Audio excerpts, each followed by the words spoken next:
So in this lesson, we're talking about derivatives of exponential functions. Keep in mind, when we're finding derivatives of exponential functions, these are not the same thing as power functions. You'll remember your power function is a variable x to the power of n, where n represents any type of real number. And this is not the same thing as a real number raised to the power of x.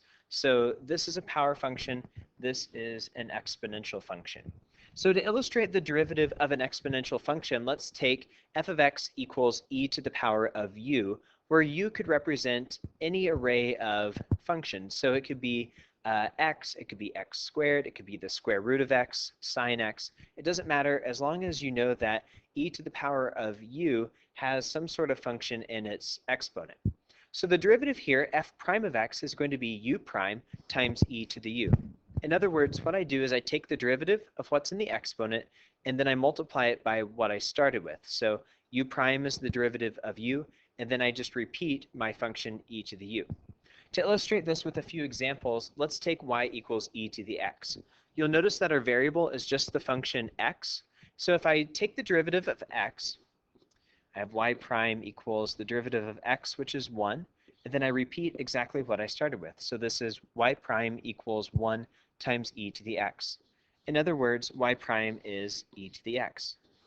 You may be thinking, well, that's weird. The exponential function e to the x is its own derivative, and that's true. So this is a really unique function in that anywhere along the graph, if you plot the points, the y values or the position of your exponential function is the same as its slope.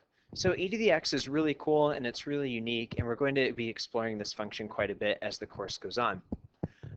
Another more specific example might be if you have f of x equals e to the power of sine x.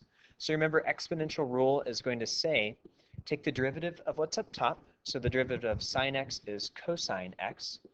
And then I'm going to repeat what I started with.